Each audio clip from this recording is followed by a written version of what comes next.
कि भाई एक बंदा जो हुकूमत को लीड कर रहा है, जिसको आप प्राइम मिनिस्टर कह रहे हैं, वो सारे काम नहीं कर सकता।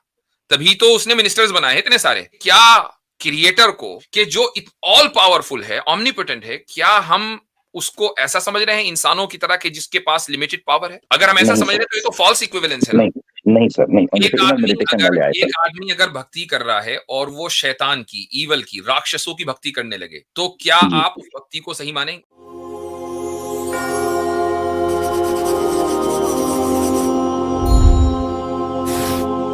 पहली बात तो सर ये जो बात हो रही थी कि ये मूर्ति पूजा गलत होती है या सही होती है, सबसे पहली बात तो ये होती है सर, देखिए सनातन के अंदर, मैं सनातनी हूँ इसलिए उसकी पर्सपेक्टिव में आपसे बात करूंगा। जी। सनातन के अंदर सर भक्ति, ज्ञान, योग और कर्म, इन 4 चीजों पे फोकस होता है और भक्ति के अंदर पूजा आती है सर। जी। तो मेन भाव होती है सर भक्ति। भक्ति आप काले पत्थर के ऊपर करें, काले लिंग की फोटो देख के करें, किसी देवी की देवता पे करें, या काबा को देख के करें, या किसी दीवार के आगे खड़े होके करें, इट इज, पहला तो सवाल ही बड़ा, ये बड़ा मूर्खतापूर्ण है सर मेरी निगाह में। मैं अपने पॉइंट रखता हूँ, आपके एंगल से नहीं। ये सवाल ही बड़ा मूर्खतापूर्ण लगता है, क्योंकि पूजा सलात का जो मतलब है वो भाव और भक्ति से होता है सर।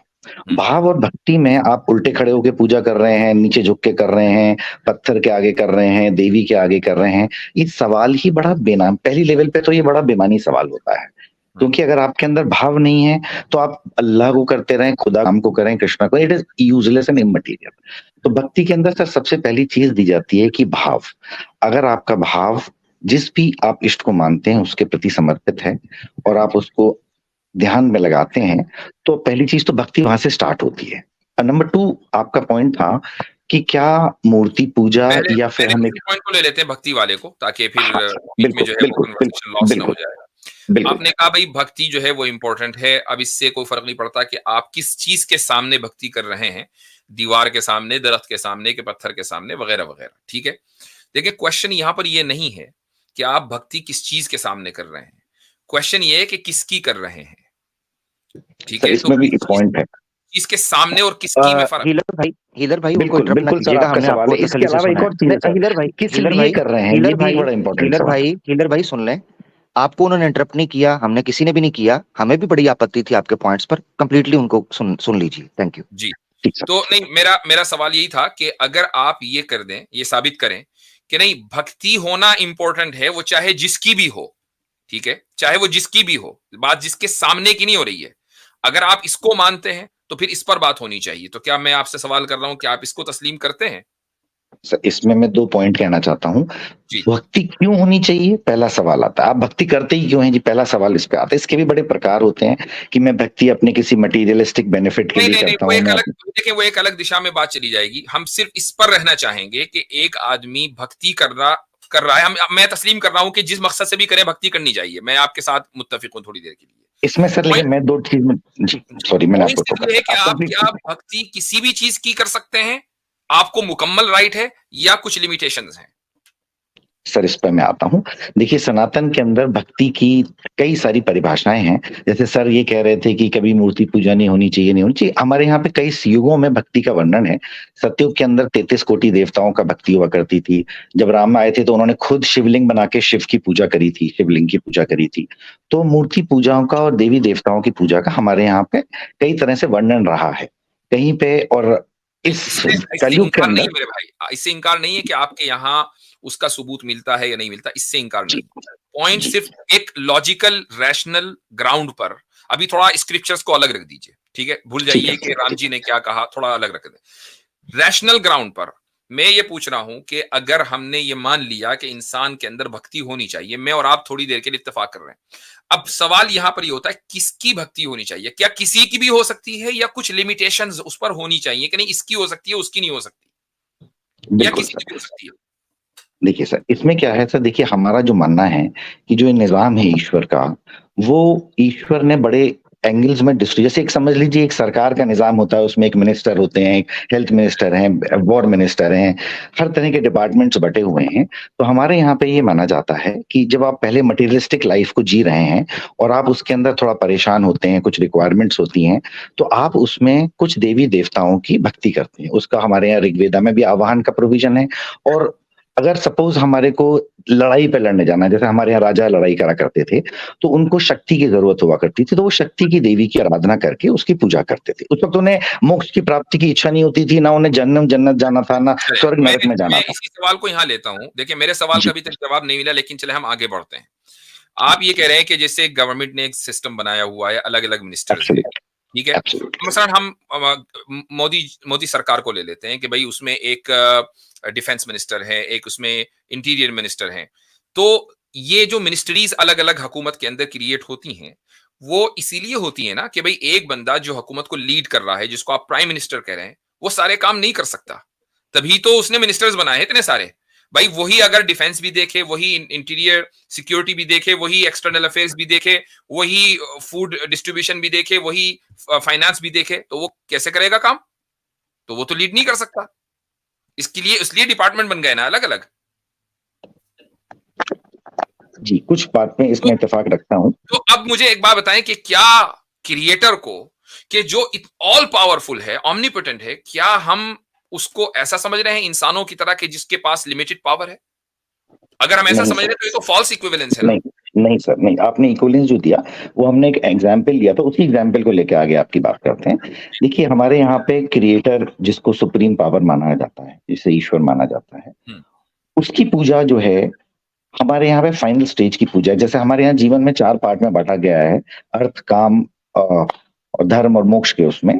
तो जब हम काम और धर्म के जीवन यानी 25 से 50 साल के जीवन में जब अपना जीवन जी रहे होते हैं, तो हमारी रिक्वायरमेंट्स बड़ी डिफरेंट होती है। Material wellbeing is one of the major requirements for a life, professional success, wealth, good family, good relationships. तो इस पीरियड के अंदर हमारे को एम्फेसिस दिया जाता है कि आप डायरेक्ट मिनिस्टर जो इंचार्जेस हैं उनसे करके आप अपने जीवन को वेल बीइंग की तरफ लेके जाइए और भक्ति की भावना से आप, क्योंकि हमारे एक चीज और है कि अल्टीमेटली जो सारे तत्व हैं हमारे यहाँ, तो शायद एक बार मेरा पहले भी डिस्कशन हुआ था शायद, कि हमारे यहाँ पे आप जब गुरु की पूजा भी करते हैं तो गुरु को भी आप वो सम्मान देते हैं तो वो भी ईश्वर को पहुंचता है। कुछ एग्जाम्पल्स ऐसे भी हैं जहाँ माता पिता की भक्ति ही ईश्वर की भक्ति को आपको कनेक्ट करती है। कई इस तरह की भी तो एग्जाम्पल हैं। चलिए इसको तो इसको इसको थोड़ा सा मुख्तसर करें कि लास्ट स्टेज में जाकर जब आप एक्चुअल क्रिएटर की, सुप्रीम बीइंग की पूजा कर रहे हैं, तो उसका वो स्टेज कब से शुरू होती है? सर, सुप्रीम बीइंग की पूजा नहीं होती। मैं आपको यहाँ पे भी बताना चाह रहा हूँ। ठीक जो है। सुप्रीम बीइंग है, हमने ये माना कि जो निज़ाम है, वो जो जिस गवर्नेंस से रन हो रही है, उसमें सब कुछ बटे हुए हैं। सुप्रीम बीइंग इज़ हमारी चेतना का जो विस्तार है, उसके लिए सबसे अच्छी पूजा हमारे यहाँ बताई जाती है। पूजा से मतलब वो नहीं होता कि उसके सुप्रीम बीइंग की मैं फिर उसको भी आराधना चढ़ाऊँ, फल चढ़ाऊँ, द बिकॉज़ सुप्रीम बीइंग से कनेक्ट होने का मतलब होता है जब हम लास्ट स्टेज में आते हैं अपनी लाइफ में, जब हम अपने को स्पिरिचुअली कनेक्ट करते हैं, जब मेरे लिए कोई मटीरियलिस्टिक रिक्वायरमेंट कम से कम होती है। जैसे मीरा हमारे यहाँ एक एग्जाम्पल रही थी, वो कनेक्ट हुई तो उस स्टेज पे उन्होंने कृष्ण की भक्ति में अपने को, उनकी कोई डिमांड नहीं थी। तो लास्ट जीवन स्टेज का जीवन मतलब एंड ऑफ लाइफ। नहीं सर, हमारे यहाँ पे 4 स्टेज बाँटी गई है। 25, 50, 75, 100 साल के जीवन को जो बाँटा गया है, 25 साल में हम लोगों का है कि भई आप अर्थ हैं, शिक्षा सीखें, शास्त्रों का ज्ञान करें। तो उसके अब बाद अगर काम 25 से 50। मान ले आप 75 तक पहुंचे ही ना, एक बंदा 25 ही में निमट जाए, तो जी, बिल्कुल। इसका मतलब ये है कि उसने जो इंपॉर्टेंट पूजाएं थी वो तो अपनी जिंदगी में नहीं कर पाया, वो तो मटेरियलिस्टिक जी, ही रह गया, उसकी कोई स्पिरिचुअल जी, बूस्ट नहीं हुई। जी, जब वो जी, उसकी मैं स्पिरिचुअल बताता हेल्थ ही नहीं बनी, तो अगले जन्म के अंदर जो आपके यहाँ बुनियादी कॉन्सेप्ट है, उसके अंदर वो एक नॉन स्पिरिचुअल बीइंग के तौर पर पैदा होगा, तो ये तो नहीं उसके सर, वेलबींग के नहीं खिलाफ है। सर, नहीं सर। देखिए, अगर सपोज़ एक व्यक्ति आया और उसने अपने जीवन में अपने जीवन को अच्छा रखने के लिए माता-पिता की भक्ति को ही अपना चुना। सपोज़ मैं ये कहता हूँ, उसने अपने माता-पिता को ही अपने ईश्वर का स्वरूप मान के अपना जीवन उनकी सेवा में, क्योंकि देखिए भक्ति, सेवा, ज्ञान और कर्म, ये 4 चीज़ों पे हमारा वो जुटा हुआ है। तो ज़रूरी नहीं कि मैं योग करके ही अपने जीवन को करूँ जो मैं ईश्वर की प्रार्थना करता हूँ, जैसे इनर मेडिटेशन वाले आए थे। एक आदमी अगर भक्ति कर रहा है और वो शैतान की, ईवल की, राक्षसों की भक्ति करने लगे, तो क्या जी। आप उस भक्ति को सही मानेंगे? जी, वो राक्षस की भक्ति जब करता है, जब उसको राक्षस से कुछ चाहिए होता है। तो अगर वो ठीक, उसकी सही भक्ति है, कुछ प्राप्त करने सही के लिए है, कर रहा उससे है, तो उससे नेचुरली उसको भई मिल रहा है। उसकी अपने जो मिल रहा है, वो उस तरह के लोग भी करते हैं सर। नहीं, राक्षसों की लोग पूजा करते करते नहीं, हैं, कोई मैं कह किसी रहा की हूँ कर रहा है। आपके नज़दीक क्या ये मॉरल होगा, या कि भई ठीक है, आपको अगर राक्षस ही दे रहा है, तो आप राक्षस की भक्ति कर लो? राक्षस देने वाला सर हमारे यहाँ जिन्न राक्षस होते हैं, ये जिनको मानते हैं लोग बाग, कुछ लोग उनकी आराधना करके उसको भी यूज़ करते हैं। तो क्या बट वो वो कुछ आपको इ लोग, नहीं मैं नहीं कह रहा हूँ कि कुछ लोग करते हैं, आई नो कुछ लोग करते हैं। आपके जी। नज़दीक ये मॉरल है या नहीं? सर, ईश्वरी तत्व की पूजा करना, वो हमारे लिए मॉरल है। ना कि राक्षसी आपने तर्ज की अब पूजा देखिए, करते अब आपने कहा कि भाई हमारी बुनियाद जो भक्ति पर है, भक्ति आप चाहे पत्थर की करो, चाहे आप दीवार की करो, दरख्त की करो, हैं। जी भक्ति करना है। तो अगर मैं इसी को बुनियाद बनाकर ये कहूं कि एक आदमी अगर राक्षस की भक्ति कर रहा है, शैतान की भक्ति कर रहा है, ईवल की भक्ति कर रहा है, अब आप उसको फिर मॉरल नहीं इमोरल नहीं कह सकते, फिर वो मॉरल होगा, क्योंकि वो आदमी तो भक्ति कर सर, रहा है। लेकिन इसमें एक और बात है। किस बुनियाद पर आप उसको मॉरल अब मैं इमोरल कहते हैं? इसी वही बुनियाद पर बात नहीं कि करता भाई हूँ। के आपकी जो जो जो खुदा है, जिसको आपने सुप्रीम बीइंग माना है, ये उसके खिलाफ है। जो राक्षस हैं जिनकी आप भक्ति कर रहे हैं, वो उस खुदा के निजाम के खिलाफ हैं, इसलिए इनकी भक्ति करना इमोरल है। यही तो बुनियाद होगी ना। सर इसके अलावा अगर आप, मैं कहता हूँ सपोज आप खुदा की भक्ति करते हैं, सुप्रीम गॉड की भक्ति करते हैं और आप उसके बाद बम फोड़ने चले जाते हैं अगले दिन, तो वो भक्ति का क्या है सर? वो भी वही बेकार, क्योंकि आपकी नहीं भावना, नहीं आपकी नहीं, इच्छा ही अलग है। आपने ये चीज पूजा तो आपने खुदा की करी है। डाइवर्ट आप कर दिया मसला। ये आपने नहीं नहीं डाइवर्ट नहीं कर सर, दिया। मैं नहीं बताता हूँ नहीं, मैं आपको देखिए कैसे डाइवर्ट किया भक्ति और आपने। भाव, रुक जाइए, रुक जाइए, रुक भक्ति और जाइए, भाव। सुन लीजिए। मैं आपको बहुत पेशेंस से सुन रहा हूँ। देखिए, एक आदमी खुदा की भक्ति करता है और उसके बाद खुदा के खिलाफ बम फोड़ने चला जाता है, तो वाकई उसकी भक्ति का कोई फायदा नहीं है। एक आदमी खुदा की भक्ति करता है और इंसानों के खिलाफ बम फोड़ने चला जाता है, तो उसने खुदा की भक्ति में कमी नहीं की। हाँ, यह अलग बात है कि इंसानों के खिलाफ उसने जो बम फोड़ा है तो खुदा उसको सजा देगा, लेकिन खुदा की भक्ति में कोई कमी नहीं आई। उसने बम जो है खुदा के खिलाफ नहीं फोड़ा है। आप जो कर रहे हैं वो ये कि सुप्रीम बीइंग की हम एक तो पूजा ही नहीं करते, और अगर आप पूजा कर भी रहे हैं तो फिर रोजाना की बुनियाद पर उस सुप्रीम बीइंग के खिलाफ बम भी फोड़ रहे हैं, और फिर ये कहते हैं कि भक्ति के अंदर कोई फर्क नहीं पड़ा। सर आपकी बात का एग्जांपल देता हूँ। एक आदमी राक्षस की पूजा करता है और वो मानवता की भलाई के लिए निकल पड़ता है। सपोज उसकी जो शक्तियां अर्जित हुई वो मानवता की भलाई के लिए निकल पड़ा, तो अल्टीमेटली भक्ति का भाव क्या है? सबसे मैंने आपसे शुरू में कहा था, तो यानी भक्ति आप ये कह किसकी रहे कर हैं रहे कि हैं, और भाव एक बहुत इंपॉर्टेंट चीज। एक ईवल के और जरिए आप, आप लोगों की भलाई कर सकते हैं, आप ये कह रहे हैं? सर मैं शक्ति की बात कर रहा हूँ। आप देखिए पूजा नहीं करते हैं, नहीं नहीं नहीं नहीं आज आप भाई, देखिए, पूजा क्यों कर रहे हैं? राक्षस को राक्षस ईवल की वजह से कहा जाता है ना, तो वो ईवल तो आपको ईवल देगा, वो आपको नहीं भलाई तो सर, देगा नहीं। देखिए सर, आप खुदा को पूजा कर रहे हैं या किसी ईश्वर की पूजा कर रहे हैं या राक्षस की पूजा कर रहे हैं, पहले तो आपका भाव क्या है? क्या आप उसको किसी के डिस्ट्रक्शन के लिए यूज करना चाह रहे हैं कि मुझे ऐसा एटम बम दे दे जिससे मैं सबके जाके फोड़ दूं, या मुझे कोई ऐसी बेल्ट दे दे जिसके जाके मैं फट जाऊं? और अब उसमें हर आदमी का मिशन होता है कि भाई मैं दूसरों को मारने जा रहा हूं, भले ही मैं किसी भी कॉज के लिए मारने जा रहा हूं। तो उसने ईश्वर से भी अगर पूजा करके ये काम किया तो वो गलत है, और अगर राक्षस से भी पूजा करके अगर उसने कहा कि ये मानवता बिल्कुल की एक भलाई अलग करूंगा टॉपिक तो है। ये गलत हमारे यहाँ भी है कि अगर आपने गलत नीयत से, मैं कहता हूँ, एक मिसाल दे देता हूँ आपको।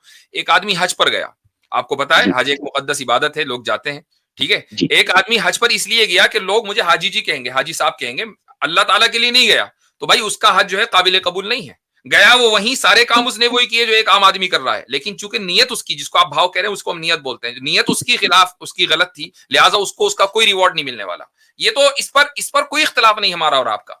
पॉइंट सिर्फ बिल्कुल ये ठीक है बात है। कि जो भक्ति है वो उसी की होनी चाहिए कि जिसने हमें क्रिएट किया है, हमें और आपको क्रिएट किया है। फिर सर इधर उधर किसने के जो क्रिएट लोग किया हैं, है? वो एक है या दो है, मल्टीपल हैं? ये बड़े सारे सवाल हैं सर। अच्छा, तो मैं देखिए भक्ति आपके ये नजदीक भी एक है कहना कि दो सवाल है है? कि क्यों होनी चाहिए, चलिए, उसी की आपके क्यों होनी नजदीक चाहिए? एक है या दो हैं क्रिएटर? क्रिएटर हम्म सर, हमारे को दुनिया में अभी मैंने अपनी जितनी जीवन देखा, मुझे कोई भी क्रिएशन एक से होता हुआ दिखा नहीं आज तक। फॉर एग्जाम्पल ले लेता हूँ सर, एक एग्जाम्पल लेके समझा देता हूँ कि मैं अगर एक मटका भी बना रहा हूँ अगर, तो उस मटका को बनाने के लिए मुझे उस मटके की मिट्टी की जरूरत पड़ेगी, यानी एक पदार्थ की जरूरत पड़ेगी, और मेरी चेतना यानी कॉन्शियसनेस उसको एक रूप देगी। तो मैंने अपने जीवन में कोई क्रिएशन एक के थ्रू नहीं देखा। मैंने ये इसको देखा आप कि एक क्रिएशन बोलते क्रिएशन। हैं? क्रिएशन हाँ आप जी इसको सर। बोलते हैं? क्रिएशन की डेफिनेशन क्या है? सर क्रिएशन की डेफिनेशन आप कुछ भी ले लीजिए, किसी भी नहीं, चीज कुछ को नहीं, एक, क्रिएशन की एक ही डेफिनेशन है। मैं किसी को आप जो कंफ्यूज कर रहे हैं वो ये कि आपने क्रिएशन और ट्रांसफॉर्मेशन, इन दोनों को एक कर दिया। भाई एक नहीं सर, मिट्टी में पानी डालकर मैंने उसको मटका बनाया ना, तो मिट्टी को मैंने ट्रांसफॉर्म कर दिया, एक नई शक्ल दे दी। ये एक इंसान को इख्तियार दिया गया है, लेकिन सवाल यहां पर ये होता है कि उस मिट्टी और पानी को किसने क्रिएट किया? कि एक चीज मैं बोल नहीं थी वो आई, ये है मैं बता क्रिएशन। नहीं सर, ऐसा नहीं है, वरना बिल्कुल नहीं गलत। अगर यही बात है तो फिर सुप्रीम बीइंग का तो कोई किरदार रह ही नहीं गया ना। भाई हर एक आदमी नहीं अपने माँ बाप की पूजा करता रहे, जो कि माँ बाप ने उसको क्रिएट किया है, बाकी इधर उधर जाने की जरूरत ही नहीं है। नहीं सर, हजरत मैं हमारा आपके टॉपिक ये नहीं था, हम ये बात कर रहे थे कि सुप्रीम बीइंग एक है या दोबारा दो इनके है, सामने आना इसकी बात हो रही थी ना। सवाल दोबारा इनके सामने आना चाहिए। मुफ्ती साहब ने आपसे ये पूछा है, आप क्रिएटर कितने मानते हैं? क्रिएटर, मैं वही सवाल की बता, तरफ गौर करना। बिल्कुल सर, बिल्कुल ठीक। क्रिएटर, मैं क्रिएटर में दो चीजों का होना मानता हूँ सर। मैं ये मानता हूँ कि क्रिएटर एक कॉन्शियसनेस अगर है जिसने कुछ क्रिएटर में दो मैनिफेस्ट किया चीजें इस नहीं दुनिया में। सुने सर, अगर गौर से सुने, सवाल सुने। ये डॉज इसलिए हो रहा है कि आपको सवाल नहीं समझ आ रहा, या शायद फिर आप उसको नहीं देख रहे। मैं आपसे एक पॉजिटिव जेस्चर ही लूंगा। इधर भाई सवाल गौर से सुनिएगा, उस सवाल के अंदर असल चीज छुपी हुई है। क्रिएटर कितने मानते हैं? क्रिएटर में 2 चीजें, 5 चीजें, 100 चीजें, ये नहीं, क्रिएटर कितने मानते हैं, ये यानी सवाल। यानी हम क्रिएटर का तारुफ और इंट्रोडक्शन नहीं पूछ रहे आपसे। हाँ सर, मैं भी हम आपके आपसे पूछ सवाल रहे का कितने जवाब हैं। दे रहा हूँ। हाँ, एग्जैक्टली यही तो दे रहा हूँ सर, आप इसको थोड़ा सा तसल्ली से सुनिएगा। मैंने एक एग्जाम्पल दिया था आपको। मेरा मतलब है किसी भी चीज को मैनिफेस्टेशन लाने के लिए हमें 2 चीजों की जरूरत पड़ती है। एक उसके पीछे जो क्रिएटर कितने कॉन्शियसनेस है, हैं जो भाई? क्रिएट भाई करने ये के सब लिए इच्छुक भाई होती है। भाई भाई भाई बात तो फर्क रहा हूँ सर, समझे। आप ही की बात कर, भाई मैं भाई 2 मान के भाई चल मेरी रहा हूँ, बात उस 2 सुने, में क्या मान मेरी रहा हूँ बात ये सुने, बता रहा हूँ। मेरी बात सुने, जी 1 मिनट मेरी बात सुने। आप शादीशुदा हैं? जी आपकी वाइफ भी होंगी, मेरी भाभी इंशाल्लाह, ठीक है? जी। खाना वो बनाती हैं घर में? वो तो सर्वेंट्स आते हैं, चलिए कोई बताइए, कोई चले, बनाता है। सर्वेंट बनाते हैं, ठीक हो गया, सर्वेंट बनाते हैं, ठीक है। कोई एक बंदा होगा ना जो किचन में एक हांडी बना रहा है, को 5-7 उसमें कोई नमक डाल रहा है, कोई ऐसे चल रहा होता है, या कोई एक बंदा सर कई सारे नॉर्मली देखिए एवरेज? सर्वेंट्स हैं, जैसे एक से कोई सब्जी नहीं, काट देता आपकी है, कोई उसमें। आपकी सिचुएशन से हट के हम एवरेज बंदे की बात, या तो आप सर कहें मैं मैं आपको अपनी इंडिविजुअली बात बात को करें। समझाता हूँ, शायद उस आपसे मैं मतलब आपके सवाल को असल मैं में बहुत अच्छे से इस सवाल, समझा हूँ। मैं इस सवाल को इसलिए मिस नहीं होने देना चाह रहा क्योंकि इसी के अंदर बेस छुपी हुई सर है। मैं मिस नहीं कर रहा मेरे भाई, मैं आपके सवाल को बहुत अच्छे से समझा हूँ। क्रिएटर आप आप कितने पहले मान रहे समझे तो हैं? सही मैं क्या बोल रहा हूँ। चलिए आपके ठीक है। सवाल को, मुफ्ती साहब के सवाल को मैं बहुत अच्छे से समझा हूँ, हिलर साहब, बहुत अच्छे से समझा हूँ आपका सवाल। आपको मैं पूरे 40 सेकंड दे रहा हूं, आप समझाइए क्रिएटर कितने हैं आपके। सर मैं ये मानता हूं कि जब क्रिएशन था तो क्रिएशन में सबसे पहले कोई चीज स्वयंभू होती है जो खुद आ गई, उसके बाद वहां से वो क्रिएट करती है। हम ये कुछ लोग ये कहते हैं कि भाई एक खुदा आ गया, वो स्वयंभू था, वो उसको कोई किसी ने क्रिएट नहीं किया और वो आ गया और उसने फिर बाकी सब क्रिएट किया। हम इस चीज को नहीं मानते सर। सनातन में हमारे यहाँ पे सांख्या के अंदर ये माना जाता है कि एक क्रिएशन के लिए, इस फिजिकल क्रिएशन में भी 2 लोग लगते हैं हर जगह, एक लगता है मटेरियल और एक लगता है कॉन्शियसनेस। हमारे यहाँ पे 2 चीजों को स्वयंभू माना गया है। एक जो कि चेतना है, जो एक फर्स्ट स्वयंभू चेतना जिसे हम सुप्रीम कॉन्शियसनेस कहते हैं, और एक जो सुप्रीम मटेरियल है अंदर, डार्क मैटर कह लीजिए, जिसके बाद सारा मटेरियल बनना चालू हुआ, जिसको हम प्रकृति यानी देवी के रूप में मानते हैं। अब हम ये मानते हैं कि जब क्रिएशन हुआ तो उससे पहले दोनों ही सुषुप्त अवस्था में थे। देयर वाज समथिंग लाइक कि मैटर कुछ बनना चाहता था लेकिन उसके पास चेतना नहीं थी, और चेतना कुछ बनाना चाहती थी लेकिन उसके पास मैटर नहीं था, और दोनों ही स्वयंभू थे। अब जब फर्स्ट बिग बैंग जैसे कह लीजिए, फर्स्ट चेतना की जागृति हुई, जिसको भी आप जो भी नाम दे दें उसको, तो उस सबसे पहले उसने इस मैटर के अंदर कुछ क्रिएट करना चाहा, और उस फर्स्ट नाद को हमारे यहाँ पे बिग बैंग या ओम का शब्द कहा जाता है, कि फर्स्ट साउंड जो जागने से हुई और क्रिएशन में मैनिफेस्टेशन चालू हुई, वो हमारे यहाँ पे ओम के रूप में कहा जाता है। उसके बाद वो मैनिफेस्टेशन बढ़ती है। आपकी बात का खुलासा ही निकला कि क्रिएशन के लिए 2 चीजों की जरूरत है, एक Absolutely. कॉन्शियसनेस या कॉन्शियस बीइंग आप कह ले, और दूसरे मैटर। दोनों ही चीजें सुप्रीम कॉन्शियस और सुप्रीम मैटर, ये 2 चीजें हमारे सुप्रीम कॉन्शियस, सुप्रीम मैटर, दोनों ही चीजें जो हैं वो मिलकर क्रिएटर बनी है, लिहाजा क्रिएटर एक नहीं है। सबसे पहले तो ये, मैं कोई कहता है कि एक है, 2 है, हमारा ये मानना है कि क्रिएशन तो मैंने तो देखा ही नहीं एक जन को क्रिएट करते हुए कुछ भी। ठीक है, चले, सही है। मैं अब आपको एक मिसाल देता हूं, हालांकि इस फिलॉसफी के ऊपर बहुत आसानी के साथ हम रिफ्यूटेशन दे सकते हैं, लेकिन मैं इसी मिसाल को लेता हूं। आपके सामने मिट्टी पड़ी हुई है और आप कुम्हार हैं, आपने उसमें पानी मिलाया और मटका बना दिया।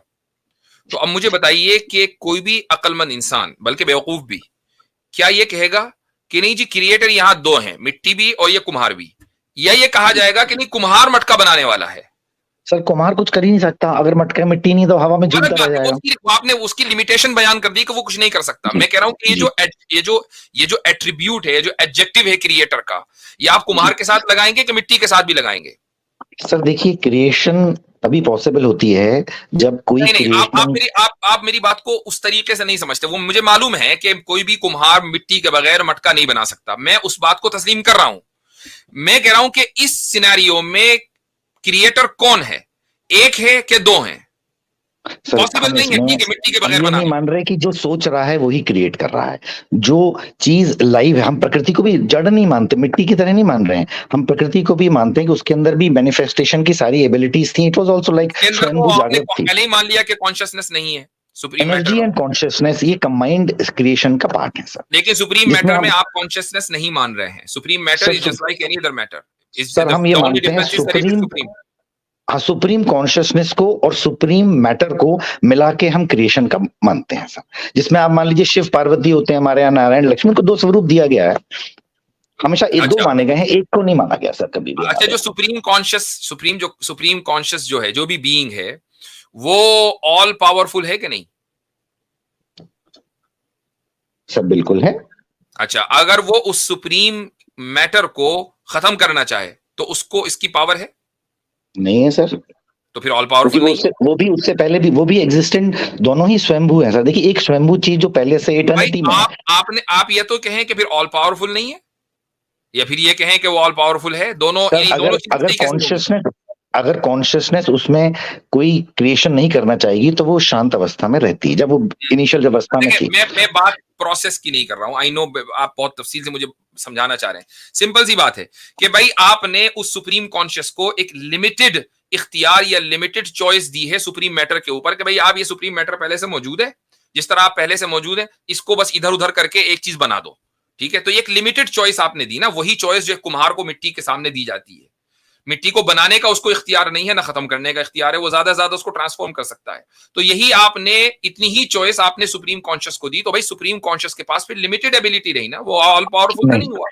नहीं सर, देखिए ऑल पावरफुल से मुझे नहीं पता आपकी क्या परिभाषा है, इसलिए हमारे यहाँ पे शक्ति और शिव दो का स्वरूप की पूजा की जाती है। कुछ शक्ति के उपासक होते हैं, कुछ शिव के होते हैं, जिसका अपना अपना थॉट प्रोसेस होता है। कुछ शक्ति ऑल के मैनिफेस्टेशन है, कुछ शिव के मैनिफेस्टेशन है। ऑल पावरफुल से या ओमनीपोटेंट से मुराद मुफ्ती साहब की सर्वशक्तिमान है। क्या ये ईश्वर का गुण नहीं मानते आप? देखिए सर, एनर्जी जो है वो हमारे यहाँ पे सबसे ज्यादा सर्वशक्तिमान है, क्योंकि वो हमें सर, अच्छा, ईश्वर से भी ज्यादा है? सर ईश्वर जो है वो दोनों को ही माना जाता है ना सर। जैसे हमारे यहाँ शिव और शक्ति का दो का स्वरूप है। सुने फर्क आपने समझे। शिवलिंग देखा देखिए होगा सर। ये वजह है हिलर भाई, ये वजह है कि जिस पर मैं क्रिएटर, जो मुफ्ती साहब ने सवाल किया था कि क्रिएटर कितने मानते हैं, जब आपने पूछा ऑल पावरफुल क्या है, तो मैं आपको उसका बता रहा हूं, सर्वशक्तिमान। आप ईश्वर को सर्वशक्तिमान मानते हैं या नहीं, उसका गुण? बिल्कुल मानते हैं सर। तो बस ठीक है, तो सर्वशक्तिमान का अर्थ आपको भी पता है, जनता को भी पता है। एनर्जी को भी सर्वशक्तिमान मानते हैं और सुप्रीम कॉन्शियसनेस इसका मतलब इसका मतलब है कि आप दो सर्वशक्तिमान, या तीन, आपने कहा तीन सर्वशक्तिमान मानते हैं, ऐसे ही है? नहीं, दो ही हो गए ना सर, सुप्रीम कॉन्शियसनेस और सुप्रीम एनर्जी। ठीक है, ये दो सर्वशक्तिमान है। हजरत मुझे इजाजत है यहाँ से मैं बात जारी रख सकूं इनके साथ? ठीक है। अच्छा, अब तक के जो बात हुई वो हुजूर ने खालिस रैशनल और लॉजिकल ग्राउंड के ऊपर रखी, और उस पर भी मैं जो सुन पा रहा था आपकी बात, उससे मैं ये चीज समझा हूं कि आप एक इंडिविजुअल राय रखते हैं। अच्छा, आमिर भाई, आपको हिलर भाई असल में आपको टोकने की बहुत ज्यादा आदत है, मुझे इससे सबसे ज्यादा चिढ़ होती है, क्योंकि इससे रिस्पेक्ट नहीं, मैं नहीं होने दूंगा, आप बेफिक्र रहें, मैं नहीं होने दूंगा। अच्छा, सबसे पहले आप मुझे ये बताएं, मैं जो आपसे जानना चाहता हूँ हिलर भाई, वो ये है, आप जी आदाब आदाब, हिलर भाई ये बताएंगे मुझे आप कि जो धर्म का ज्ञान है उसकी उत्पत्ति कहां से होती है, वो प्राप्त कहां से होता है? देखो सर, एक सबसे पहले तो एक चीज बताऊं आपको, अगर आप मेरी रिलीजन की बात कर रहे हैं, इन जनरल रिलीजन की बात कर रहे हैं, इन जनरल पृथ्वी की बात कर रहे हैं? नहीं, मैं सनातन धर्म की बात कर रहा हूँ। सनातन की बात कर रहे हैं।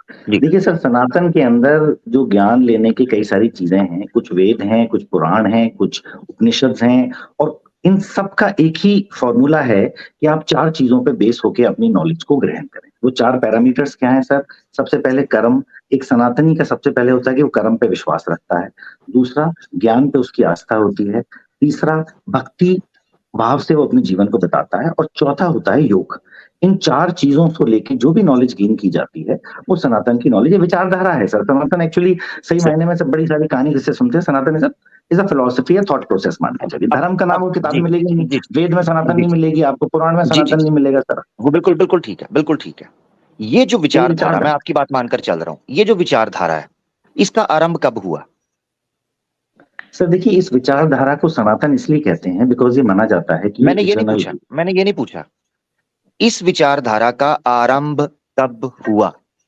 सर देखिए, जो डॉक्यूमेंटेड हमें मिलता है वो सतयुग में मिलता है, आज से काफी हजार साल पहले, 4800 को तो सतयुगी पीरियड डिफाइन किया गया है। मतलब जो भी अपने लिटरेचर में मैं आपके लिए आसान कर देता हूं, मैं आपके लिए आसान कर देता हूं, ठीक है, आसान कर देता हूं। वेद से पहले ये विचारधारा मौजूद थी? सर देखिए, वेद इज अ नॉलेज जो कुछ पीरियड में डॉक्यूमेंट करी गई। वेद की जो नॉलेज थी वो अनडॉक्यूमेंटेड तो सबसे पहले सतयुग में थी, और उसके अंदर जब ये नॉलेज दी जाती थी तो ये बताया जाता था कि इसमें 33 कोटि देवी देवता थे हमारे, जिसमें हमारे मैं आपसे पूछना चाह रहा हूँ, मुझे डिटेल्स, माशाल्लाह मुझे डिटेल्स आप दे रहे हैं, आप काफी नॉलेज वाले हैं, मगर मैं ना प्रिसाइजली उस सवाल के साथ स्टिक रहना चाह रहा हूँ। वेद से पहले ये विचार डॉक्यूमेंटेड नहीं पूछा, वेद जब आए, वेद से पहले ये विचारधारा मौजूद थी जो आप ये चार में आए, वेद कलयुग में आए जी, वेद इस पीरियड में लिखे गए हैं, इस वाले युग में। इससे तीनों पहले जो युग थे उसमें वेद श्रुति के रूप में चलता था, डॉक्यूमेंटेड नहीं था। सतयुग के अंदर वेद थे, अनडॉक्यूमेंटेड, जी अनडॉक्यूमेंटेड वेद थे। इसका मतलब ये है जी ईश्वर के प्रकाशित मानते हैं वेदों को आप? प्रकाशन तो अभी हुआ ना सर, नॉलेज कहिए, नॉलेज जो थी वो ईश्वरी नॉलेज थी सर। ईश्वरी नॉलेज ही कह लें आप, ईश्वर के प्रकाशित का मतलब ये है कि ईश्वर ने इनका प्रकाश विद्वानों के ऊपर डाला, इल्यूमिनेट किया, एनलाइटन कर दिया उनको। अब मैं आपसे ये जानना चाहता हूँ कि इसका मतलब ये है कि जितनी फिलॉसफी विचारधारा फूटी है वो वेद से फूटी है, आरंभ वहां से हुआ है? नहीं, देखिए सर, ऐसा नहीं। देखिए एक बात समझिए, मैं इसमें आपको टोकूंगा सर। देखिए सर, वेद में केवल 4 तरह की नॉलेज है। देखिए पहले ऋग्वेद है, उसमें हिम्स हैं जो कि 33 कोटि देवताओं के प्रेजिंग के लिए। सेकंड में हमारे यहाँ पे यजुर्वेद है, जिसके अंदर प्रीस्ट के लिए हिम्स और प्रैक्टिस करने मैं असल में देखें ये मेरे लिए इररेलेवेंट डिटेल इसलिए हो जाएगी, मैं फोकस ये कर रहा हूं कि जिस विचारधारा को आप सनातन धर्म के नाम पर हमारे सामने रख रहे हैं, क्या वेद में उनका कोई लिंक हमें मिलता है या नहीं? क्योंकि वेद तो सृष्टि के आरंभ में मौजूद है, मनुष्य के सबसे पहले।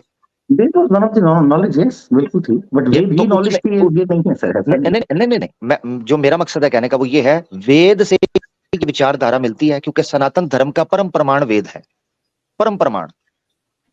सर वेद परम प्रमाण है, ये बिल्कुल आप किसने कह दिया? ये मनुस्मृति ने कहा है। नहीं, मनुस्मृति सर, देखिए मनुस्मृति हो गए, और ये जो आपके क्या कहते हैं सत्यार्थ प्रकाश वगैरह हो गए, ये तो जैसे आपके यहाँ अहमदी हैं। सत्यार्थ प्रकाश की बात मैंने की ही नहीं, मैं मनुस्मृति किसकी है सर? ये डॉक्यूमेंटेड किताबें अभी कलयुग में लिखी गई हैं। जी आप कलयुग कह रहे हैं। मनु जी का समय कब है? मनु जी का समय कब है? कौटिल्य का अर्थशास्त्र और मनी शास्त्र एक ही टाइम के करीब है सर, ये अभी लिखे गए करीब। अब मैं ये जानना चाह रहा हूँ कि जो 4 चीजें आपने रखी हैं, अभी मैं इस चीज पर नहीं आ रहा कि क्रिएटर के बारे में जो आपने चीजें रखी हैं, क्योंकि मैं जानना चाहता था कि हीलर हमें सनातन धर्म के बारे में या ईश्वर के बारे में बताएंगे, या वेद हमें बताएंगे कि ईश्वर क्या है, ये जानना जो नॉलेज मैं आपको बात बता रहा हूँ। अगर आप ऋग्वेद के अंदर उपनिषद के पार्ट में जाएंगे, ऋग्वेद के अंदर भी 4 पार्ट हैं सर, आपको पता ही होगा, आप तो ज्ञानी हैं काफी, आपने नॉलेज मुझे लगता है काफी है आपके पास।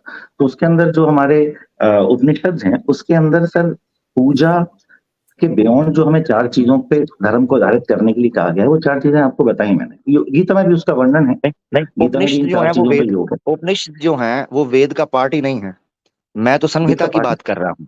मैं वेद के जो संहिता ओरिजिनल मंत्र हैं उनकी बात कर रहा हूँ। संहिता सर तो मंत्र है, उसमें क्या करोगे? वो तो आपको पूजा करने के लिए, जैसे आप नमाज पढ़ रहे हैं, सलाद पढ़ रहे हैं, उसका ही अर्थ है ना आगे जो निकलता है। तो मैं ओरिजिनल टेक्स्ट की या ओरिजिनल उस ज्ञान की बात कर रहा हूँ जहां से ये परंपरा या विचारधारा शुरू हुई। बात तो एक मान के चलिए, जब टेक्स्ट धरती पे आ गया तो वो उतना ओरिजिनल कभी नहीं रहता। लेकिन हमारा मानना है, आपका नहीं मानना होगा, आपके हिसाब से जो होगा। हमारे यहाँ पे जब मैनुअल इंटरवेंशन हो जाता है, श्रुति से जब उसको आप लिपि में लेके आ गए हैं, तो कहीं ना कहीं उसमें एक माइनर मैनुअल इंटरवेंशन हो जाता है। तो इसीलिए हमारे यहाँ पे विवेक को इस्तेमाल करके कहा गया है कि हर चीज को आप विवेक के इस्तेमाल से करिए। ज्ञान का एक पिलर बड़ा स्ट्रॉन्ग है सर, बिना ज्ञान के सारी किताबें। मैं समझ पाया हूँ, जबरदस्त आपकी बात से जो मैं समझ पाया हूँ वो ये है, अगर आप आपकी जो बात है उससे मैं समझ पाया हूँ कि जो वेद इस वक्त हमारे सामने मौजूद है, इनमें इंटरवेंशन और फैब्रिकेशन हो चुकी है। सर मैं दुनिया की किसी भी किताब जो आदमी ने आपने लिखी है, मैं आपसे जो मैं आपसे पूछ रहा हूँ उसको फोकस करके बता दें। देखिए सर, हो चुकी है, यही मैं सही समझाऊं? नहीं, आपने सर ये सही नहीं समझा। नहीं, आपने खुद बोला है जब लिपि के अंदर, आपने खुद बोला है हीलर भाई, आपने भी थोड़ी देर पहले खुद बोला था कि जब ये लिपि के अंदर आ गई तो मैं ये मानकर चलता हूं। आप नहीं मानते, मगर मैं ये मानता हूं अपने लिए कि भाई इसमें चेंज हो चुकी है, चेंज नहीं कहा, मैं ये कहता हूँ मैं अभी रुकिएगा मैं जी ये ऑडियो सुनाने लगा, ऑडियो मैं आपकी सुनाने लगा सर। मैं आपकी ऑडियो सुना देता हूँ जी, मुझे 2 मिनट दीजिएगा, मैं आपकी ऑडियो सुना देता हूँ जी। भाई ने क्या बोला था ताकि किसी को भी गलत फहमी रहे वो ना रहे। कभी नहीं रहता, लेकिन हमारा मानना है, आपका नहीं मानना। ये देखिएगा जी, ओरिजिनल उस ज्ञान की बात कर रहा हूँ जहां से ये परंपरा या विचारधारा शुरू हुई। बात तो मान के चलिए, जब टेक्स्ट धरती पे आ गया तो वो उतना ओरिजिनल कभी नहीं रहता, लेकिन हमारा मानना है, आपका नहीं मानना होगा, आपके हिसाब से जो होगा। हमारे यहाँ पे जब उतना ओरिजिनल नहीं रहता, ठीक है जी, आपने ये जुमले बोले, तो यानी इसका मतलब ये है कि जो वेद इस वक्त हमारे पास मौजूद हैं ये ओरिजिनल नहीं है। सर ओरिजिनल वेद तो केवल श्रुतियों में था सर, इसका मोस्ट ऑथेंटिक वर्जन हमारे एक साइट है, गवर्नमेंट की साइट है। हीलर भाई सॉरी, हीलर भाई मैं समझ जाता हूं, मैं आपको इंटरप्ट कर रहा हूं, जरा सुनिएगा। ओरिजिनल तो श्रुतिज के अंदर मौजूद था, इस वक्त जब लिख दी गई लिपि के अंदर ये मौजूद नहीं, ऐसे ही है ना? नहीं सर मौजूद नहीं है, उसका क्लोजेस्ट वर्जन जो है वो वैदिक हेरिटेज के साइट पे है, बड़ी सारी किताबें छपती हैं, क्लोजेस्ट यानी क्लोजेस्ट है, ओरिजिनल नहीं है, ऐसे ही है सर। ओरिजिनल तो केवल श्रुति ही थी ना सर। अब नहीं मेरा मुराद नहीं, मैं आपके मुंह से ही सुनना चाह रहा हूँ, नहीं है ना ये ओरिजिनल, आप बोल दें नहीं है। जो वेद इस वक्त हमारे पास मौजूद हैं वो ओरिजिनल एज इट इज जैसे श्रुति में थे नहीं है सर। खाली कोई भी स्क्रिप्चर जो आदमी ने लिख सर मैं वेद की बात, हीलर भाई मैं वेद की बात कर रहा हूँ जी, नहीं है एज इट इज जैसे ओरिजिनल थे। श्रुति के जैसे हैं ये मुझे नहीं पता। अरे नहीं आपको नहीं पता। आमिर भाई और हीलर साहब मैं थोड़ा सा इंटरप्ट करूंगा, गुफ्तगू जो है वो क्लोज कर लेते हैं। हाँ बहुत दूर चले गए, इसको अगले 2 मिनट में निपटा लें। ठीक सर, ये वाला पॉइंट तो है सर, हम उस पॉइंट पे आ जाते हैं बिकॉज़ ये तो जी मैं असल में इसमें ये जो बेस का बात कर रहा था 2 मिनट में निपटा लें, 2 मिनट इसको 2 मिनट में निपटा लेते हैं। जी जी जी जी अच्छा हीलर भाई, ये अभी क्रक्स निकल कर आ गया आपकी तरफ से, एक पॉइंट जो बड़ा इंपॉर्टेंट है कि वेदास अपनी ओरिजिनल फॉर्म के अंदर नहीं है जब से लिपि के अंदर है, श्रुति की फॉर्म में अपनी ओरिजिनल जो टेक्स्ट हमारे सामने है। जी जी जी ठीक है कोई बात नहीं, वही बात है, 2 मिनट इसी में लग जाएंगे, मैंने आगे बात करनी है, 2 मिनट इसमें लग जाएंगे। अच्छा अब मैंने ये चीज आपसे जानने की कोशिश करनी है इन वेदास, क्योंकि देखें जो उपासना कांड है या इवन कर्म कांड, ये वेद के सब्जेक्ट्स के अंदर से उनके विषयों में है, ऐसे ही है ना, 4 बड़े विषय हैं जो वेद जिनको डिस्कस करता है, जिनमें कर्म कांड भी और उपासना जी उपासना और कर्म कांड, ठीक है। उपासना उसके अंदर है, पूजा की अभी बात चल रही थी मूर्ति पूजा के हवाले से, कोई वेद का एक प्रमाण, अगर आप वेद में मूर्ति पूजा, इतनी लंबी बात आप मुझसे करें तो एक लाइन में क्लोज कर देता हूँ, वेद में कोई मूर्ति पूजा का वर्णन नहीं है। मैं इसीलिए मैं आने लगा वेद में जी, आप क्या कह रहे हैं जी, दोबारा बोलिएगा। आपका ये कहना था कि आप मुझे इतनी लंबी बात इसीलिए करना चाह रहे थे ना कि क्या मूर्ति पूजा वेद में है कि नहीं, ये पूछना चाह रहे थे। अगर आप हिलर भाई मेरे सवाल का तुरंत जवाब दे देते तो इतनी लंबी वाकई बात ना होती। जी बता दीजिए, मूर्ति पूजा वेद में मूर्ति पूजा का कोई जिक्र नहीं है, आप तस्दीक कर रहे हैं ना हिलर साहब। पहले भी बताया था आपको मैंने कि इसका जो वर्णन है सर हमारे आपको पता चलेगा मैंने इतनी लंबी बात क्यों की, अगर आप मुझे मौका देंगे अपनी बात। आप ये कह रहे हैं कि वेद में मूर्ति पूजा का वर्णन नहीं है, ऐसे ही है, ठीक समझाऊं? जी हाँ, उन्होंने यही कहा, हमारे यहाँ पे उन्होंने यही कहा है, यही कहा है बस ठीक है। अब ये देखें इसलिए बात लंबी होती है, आप हाँ या ना में बताएं जो आपने बोला, फिर मुझे ऑडियो सुनानी पड़ती है। मुफ्ती साहब वेद के अंदर जी नहीं है, लेकिन नहीं है, जरा सुन ले, जरा सुन जी, बट मूर्ति बना के करना है एक का वर्णन नहीं है सर, इसमें 2 चीजें क्लियर सर, मेरी एक बात क्लोज जाने आपके बात को, इसमें एक देवता का पूजा का वर्णन नहीं है वेदों के अंदर, इसमें 33 कोटि 33 प्रकार के देवी देवताओं का पूजन है, उसमें वो जो देवी देवता है, देवी देवता का भी है, इसमें एक सुप्रीम देवी देवता के अर्थ के ऊपर बात करेंगे कि देवता किससे कहते हैं उसके अर्थ के ऊपर बात करेंगे, मगर अभी ये हमें निकल कर आया कि मूर्ति पूजा का वर्णन नहीं है। अब मैं सवाल रखने लगा हूं हीलर भाई, जब द क्लोजेस्ट हमारे पास बुक मौजूद है जो ईश्वर का ज्ञान माना जाता है वेद की शक्ल के अंदर, जो विद्वानों को दिया गया, उनके पर प्रकाशित किया गया, एनलाइटन किया गया, उसमें अगर मूर्ति पूजा का, ये टोक रहे हैं मुझे, उसमें अगर मूर्ति पूजा का वर्णन नहीं है तो इसीलिए सनातन धर्म का जो परम प्रमाण वेद है,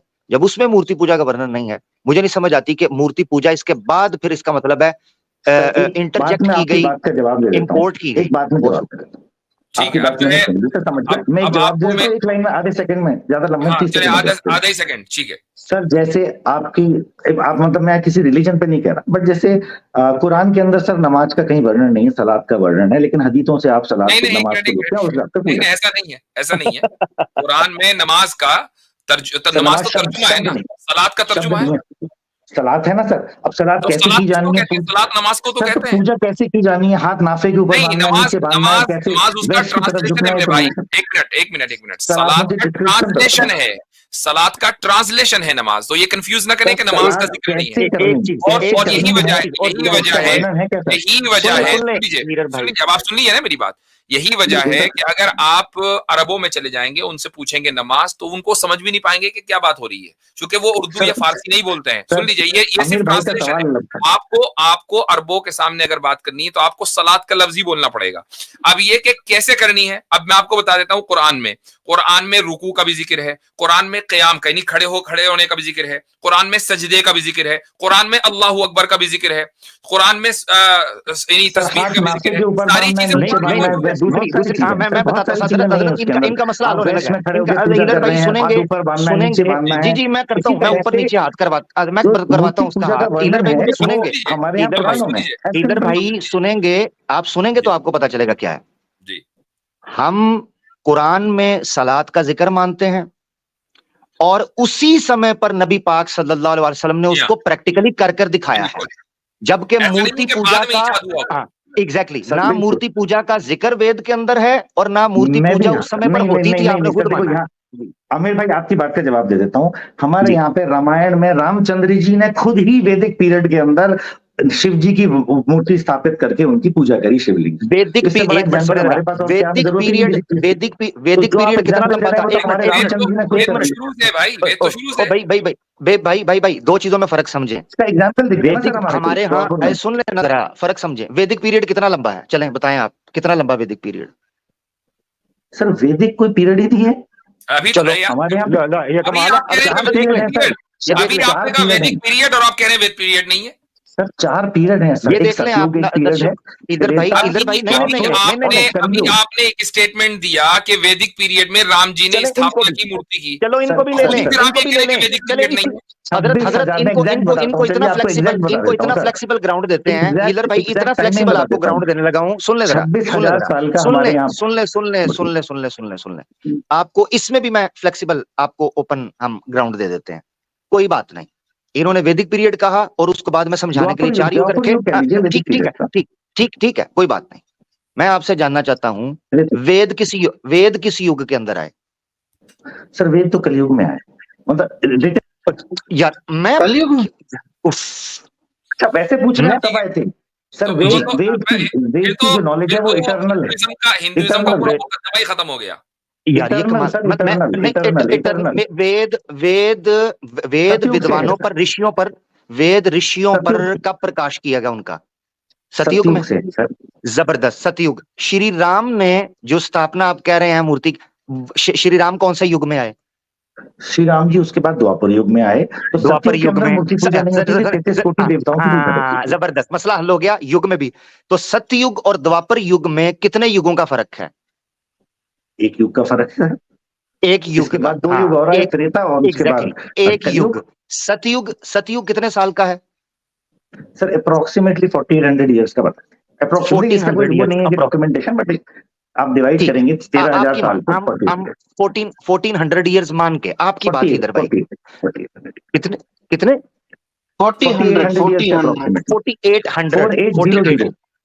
4800 साल, 4800 साल, 4800 इयर्स का फर्क है। वेद आ रहे हैं सतयुग में, श्री राम आ रहे हैं द्वापर युग में। 4800 साल के बाद जाकर मूर्ति पूजा का आरंभ होता है, अकॉर्डिंग टू हीलर भाई जो इन्फॉर्मेशन उन्होंने दी है। हमारी सलात का नबी पाक सल्लल्लाहु अलैहि वसल्लम की जिंदगी में शुरू होता है। बिल्कुल, जिनके ऊपर कुरान नाजिल हुआ उन्होंने ही सलात को करके दिखा दिया कि इस तरीके से नमाज पढ़ी जाएगी। हमारे यहाँ पे जब वेद व्यास जी ने लिखा तब से चालू हो गया। 1 मिनट, मैंने 2 मिनट रखे थे इस डिस्कशन को, वरना ये ऑन गोइंग रहेगा ऑल नाइट। तो अब इसको यहाँ पर खत्म करना है। तो आप पॉइंट पे बताइए सर, जिस पॉइंट पे आपका डिस्कशन चल रहा था, तो अमीर भाई से डिस्कशन हो गया इस पे। नहीं, आधा डिस्कशन मेरे साथ हुआ, आधा आमिर भाई के साथ हुआ। हमने ये चीज वेद व्यास को उतारा। सुन लीजिए, अब जो बात हो गई वो बिल्कुल खुलकर वाजे होकर सामने आ गई है। अब लेट द पब्लिक डिसाइड कि उनको समझ में आया कि नहीं आया। ठीक है। अच्छा, वैसे हीलर भाई, I'm just asking curious कि आपका प्रोफेशन क्या है? What do you do by profession? मैं एक बिजनेसमैन हूँ सर, मेरा एक डॉक्टर भी, मेरा हॉस्पिटल भी है और मेरे का आईटी कंपनी। चले, अच्छा, मैंने वो इसलिए पूछा कि आप गालिबन सुप्रीम कोर्ट के बाहर की आपकी डीपी है, वो जो डीपी आपने लगाई हुई है, वो एक्चुअली प्रेसिडेंट हाउस गया था। अच्छा, वो छोटा सा था, वो इसलिए पता नहीं चल रहा था। ओके, ठीक है, चलें जी, ठीक है, बहुत अच्छा लगा आपसे। नाइस टॉकिंग टू यू हील brother, thank you so much. और एक दो चीजें मैं पूछ सकता हूँ जाते जाते आपसे सवाल? चले, पूछ लें जी। ये तो खैर जनरल हो गई डिस्कशन। मेरा एक सवाल था सर कि जैसे अभी मैं देख रहा हूँ अभी कोई वॉर पे, क्योंकि इसी मुद्दे पे ही है वॉर आपका, जैसे एक यूक्रेन और रशिया की वॉर हुई, तो हम लोगों का जैसे हुआ कि भाई रशिया से हमारी कंट्री का थोड़ा लेना देना चलता था, तो थोड़ा अपने को लगा रशिया थोड़ा एक इंटरनल हो जाता ना, एक एफिनिटी से होती है, रशिया से एक रीजन उस एफिनिटी हुई। इधर ये इजराइल पैलेस्टीन का हुआ, तो मेरा ये सवाल था कि क्या आप लोग रिलीजन के बियॉन्ड भी कुछ देखते हैं किसी के संग अलायंस में, या रिलीजन ही एक प्राइम फैक्टर? नहीं, अब आप देख लें कि अब आप देखें यूक्रेन और रशिया की जंग में, मैं अगरचे अमेरिका में रहता हूं, लेकिन मैं समझता हूं कि रशिया ज्यादा मॉरली बेहतर है यूक्रेन को सपोर्ट करने के मुकाबले में। ठीक है, तो हमने भी उसमें किया, लेकिन अब जैसे ये इजराइल और पैलेस्टीन का हुआ, मैं देखता हूँ बहुत से अपने यार दोस्त हैं, जैसे हम तो मतलब कंट्री वाइज सोच रहे होते हैं, हमारे लिए तो देखिए रिलीजन ना, वो यहूदी हमारा रिलीजन है ना, और मेरे लिए तो कॉन्फ्लिक्ट रिलीजन बेस्ड है ना मेरे भाई, ये कॉन्फ्लिक्ट ही रिलीजन बेस्ड है। यानी ये जो यहूदियों की जो रियासत है, जो हुकूमत है, वो एक खास मजहबी रियासत, मजहब की रियासत है, और फलस्तीनी सारे के सारे मुसलमान हैं, तो ये है ही रिलीजियस कॉन्फ्लिक्ट। आप इसको नॉन रिलीजियस कैसे कर सकते हैं? ये तो फिर वो हो गया ना कि देखिए सारी कन्फ्लिक्ट जो जिहाद है वो सारी मुस्लिम, आप जैसे इस्लामोफोबिया का कह रहे थे, कई लोगों को लगता है। अब मैं उसको एक एग्जांपल बताता हूँ, इस्लामोफोबिया क्यों आता है लोगों के मन में, हमारे मतलब सनातनियों के मन में। क्या होता है सर कि देखिए वॉर्स होती है, एक कंट्री ने दूसरी कंट्री पे कब्जा कर लिया, यूक्रेन ने, रशिया ने क्रीमिया पे कब्जा कर लिया, और क्रीमिया अपना चल रहा है, उसके बाद रशिया के अंदर में। जो इस्लामिक वॉर्स होती हैं सर, इसमें कंट्री तो कैप्चर होती है, बट क्या होता है कि सर जो वहां की जो निजाम है उसकी विचारधारा को बदलने का पूरा सिस्टम चेंज हो जाता है, जिसकी पर्सनल लाइफ में वो इंटरफेयर हो जाती है। तो आज एक वॉर होती है कंट्री के अंदर, तो नॉर्मल वॉर भी ठीक है, एक दूसरा राजा आ गया, पृथ्वीराज चौहान के बदले कोई दूसरा आ गया, ठीक है ना, अपने काम चल रहा है, टैक्स बढ़ा देगा, थोड़ा कम बढ़ती कर देगा। But the moment the king, the rulers, they get into your personal life, वो आपकी बीवियों के साथ में आ जाए, आपकी पर्टिकुलर वे ऑफ लिविंग में आ जाए, आपकी इबादत में आ जाए, तो इंटरनल चालू। मैं आपकी बात ये इस्लामोफोबिया है सर, और कुछ नहीं है। बाकी अपने तो सब यार दोस्त होते हैं, आप भी हो हम भी हैं, बट क्या है वो मेंटालिटी से घबरा देती है। देखें, जिस मेंटालिटी की आप बात कर रहे हैं, जिस मेंटालिटी को आप ये कह रहे हैं कि भाई ये ऐसा होना चाहिए, ये मेंटालिटी ज्यादा पुरानी नहीं है भाई। ये मेंटालिटी जो है, आपको 300 साल पहले चले जाएं आप, 200 साल पहले जब नेशन स्टेट का कॉन्सेप्ट शुरू हो रहा था, डेमोक्रेसी का, सेक्युलरिज्म का कॉन्सेप्ट शुरू हो रहा था मॉडर्निज्म के बाद, ये वहां से आपकी मेंटालिटी आई ना कि भाई हुकूमत जो है वो पर्सनल मामलात के अंदर इंटरफेयर नहीं करेगी। ठीक है, 400 साल पहले तो सारे कर रहे थे, क्योंकि यही निजाम था सारी दुनिया का। ठीक है, तो अब आप ये देखें, अब आप नहीं सुन लीजिए, अब आप ये देखें कि इंडिया में मसलन अगर किसी जमाने में हिंदू राष्ट्र था जो मनुस्मृति बेस्ड था, तो क्या मनुस्मृति बेस्ड हिंदू राष्ट्र लोगों की पर्सनल लाइफ में इंटरफेयर नहीं करता? क्या वो लोगों को कैटेगराइज नहीं करता कि भाई ये शूद्र है, ये दलित है, दलित के ये राइट्स हैं, शूद्र के राइट्स हैं, ब्राह्मण के राइट्स हैं? तो किसी को उसकी जात की, बिरादरी की बुनियाद पर राइट्स देना, ये एक उसकी पर्सनल लाइफ के अंदर इंटरफेरेंस है। तो ये सारी दुनिया उसी एतबार से चलती है। वॉर्स जो है वो कभी भी जरूरी नहीं है कि दो नेशन स्टेट्स के दरमियान हो, वॉर्स हमेशा आइडियोलॉजिकल होती हैं। क्रीमिया के ऊपर जो रशिया ने हमला किया, वो सिर्फ इसीलिए नहीं कि उसको एक्सपेंड करना था, वो उसका जो है उसको इलाका चाहिए था, इलाका तो रशिया के पास बहुत बड़ा है। ये एक आइडियोलॉजिकल वॉर है। आप ये जानते हैं कि जो पॉलिटिकल तो है ही, ऑब्वियसली बात है, लेकिन स्ट्रेटेजिक है वो, ठीक है, लेकिन बुनियाद क्या है? वो बुनियाद है आइडियोलॉजी, कि वेस्ट की एक आइडियोलॉजी है कि जिसके साथ वो खड़ा है, एक कैपिटलिस्ट मूवमेंट है। और रशिया हमेशा एक सोशलिस्ट सबसे बड़ा रहा है। ये अलग बात है कब उसका शिफ्ट हो रहा है कैपिटलिज्म की तरफ। लेकिन आपको ये भी मैं बता दूं कि इस वक्त रशिया के बारे में कहा जाता है कि रशिया जो है वो पॉलिटिकल रिसेशन की सबसे बड़ी एग्जांपल है। और पॉलिटिकल रिसेशन का मतलब ये है कि वहां डेमोक्रेसी है लेकिन नहीं भी है। क्योंकि पुतिन जो है वो कब से प्रेसिडेंट बना हुआ है, वोट लोग उसी को देते हैं, किसी और को नहीं देते। तो वेस्ट का सबसे बड़ा मसला ये है कि हमारी जो आइडियोलॉजी है, जिसकी बुनियाद पर डेमोक्रेसी है, जिसकी बुनियाद पर सेक्युलरिज्म है, जिसकी बुनियाद पर कैपिटलिज्म है, रशिया उसको चैलेंज करता है, चाइना उसको चैलेंज करता है, इसलिए वॉर्स होती हैं। तो ये आइडियोलॉजिकल वॉर है। इसमें सर देखिए कंट्री की आइडियोलॉजी हो गई। अब मैं एक एग्जांपल छोटा सा एक आधे मिनट में सर बात जैसे करता हूँ सर, जैसे आप जो कह रहे थे कि 300 साल से ये इस्लामोफोबिया आया। अब देखिए अलेक्जेंडर इन्वेंट किया, वहां से लेकर इंडिया तक आया, बीच में लड़ाई हुई, पर्शियन एम्पायर पर्शियन रहा, थोड़ा बहुत उसने अपना फैला दिया। इसके बाद जब इस्लामिक आया तो पर्शियन एग्जाम पूरा का पूरा चेंज होके वो इस्लामिक बन गया, फिर वो यहाँ एंटर करे, फिर इंडिया के अंदर क्योंकि इतने टुकड़े थे इसलिए इकट्ठा नहीं हो पाया, बट देन जो निजाम थे उन्होंने उसको कन्वर्जन चालू किया। इससे ना अब देखिए इतना बढ़िया एम्पायर अकबर ने बनाया, इतना खूबसूरत राज्य बना दिया, पूरा इंडिया उसका हो गया था, पूरा हिंदुस्तान साथ में हो गया था। बट औरंगजेब ने because of this conversion last में जाते जाते शुरुआत हुई थी इजराइल फलस्तीन से ले गए आप औरंगजेब पर। जी एक इस्लाम कुछ कह रहे थे आप? मैं बस एक लाइन में बात कंप्लीट कर दूंगा। देखिए हिलर साहब, आप एक चीज पैटर्न अगर नोटिस करेंगे ना, अगर ब्रिटिश एम्पायर के बाद सबसे ज्यादा किसी ने एम्पायर फैलाई ना, वो मंगोल्स थे। ठीक है, बहुत ज्यादा उनके पास लैंड मास मिला, और आपको भी पता होगा, इसमें कोई दो राय नहीं है कि जहां पे भी जाते थे किसी को नहीं छोड़ते थे, जो चीज हिलती थी ना उसको वो काट के रख देते थे। मंगोल्स ने दुनिया के सेकंड लार्जेस्ट एम्पायर बनाए। क्या मंगोलिया के अलावा कहीं उसका ट्रेडिशन चलता है? इस्लामिक ट्रेडिशन क्यों चला आपको पता है? उसका ये जो आप बोलते हैं कि तलवार के जोर पे कन्वर्जेंस किए, नहीं, लोग मुतासिर हुए। ईरान का जो आप बोलते हैं ना कल्चर खत्म हो गया, ईरान तो हब बन गया बाद में। रुकिए मैं ठीक है, एक मिनट मैं आपसे सवाल कर रहा हूँ हीलर साहब, बात चूंकि बहुत लंबी हो गई है, मुझे खत्म भी करनी है। चले हम इजराइल और फलस्तीन की जंग को दो नेशन स्टेट की जंग मानते हैं, आप किस नेशन के साथ खड़े हैं? सर देखिए अगर मैं दो एंगल से बात करूं, आफ्टर 1948 में 30% पॉपुलेशन थी इजरायली की और 70% पॉपुलेशन वहां पे मुस्लिम्स की थी। ब्रिटिशर्स जब छोड़ के गए, इन्होंने इस बाइफर्केशन चालू किया। यहूदी वर्ल्ड वॉर 2 में मार दिए गए थे, काट दिए गए थे, जलंधर जला दिए गए थे। तो ऑल ओवर दी वर्ल्ड यहूदी आके फिर इजराइल में रखे, बिकॉज इजराइल में ही उनका ओरिजिन हुआ है, तो उनकी एक एफिनिटी भी थी। उसके बाद एक सेटलमेंट सा हुआ कि भाई इस तरह से सेटल होना है, और एक स्ट्रिप्स बन गई, कुछ पैलेस्टीन चला गया, जेरूसलम कॉमन हो गया, इंटरनेशनल हो गया।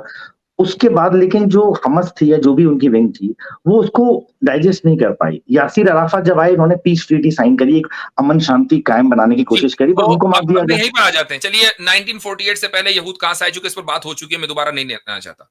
ओस्लो में मसला भी आमिर भाई ने जो है एक मिसाल दी थी, ओस्लो में एक मुआहिदा हुआ था, ठीक है, जो यासिर अराफत के दौर में जी कुरान किताब जलाने नहीं, एक ट्रीटी हुई, ओस्लो अकॉर्ड जो है, जो इजराइल और फलस्तीन के दरमियान हुआ था। तो क्या इजराइल को उसको फॉलो नहीं करना चाहिए था? अगर इजराइल उसको फॉलो करता तो बिल्कुल आप ही कह रहे हैं, लेकिन क्या हुआ सर, ये जो 4 इस्लामिक देश वो इस्लाम का निजाम फैलाने के लिए उस टाइम पे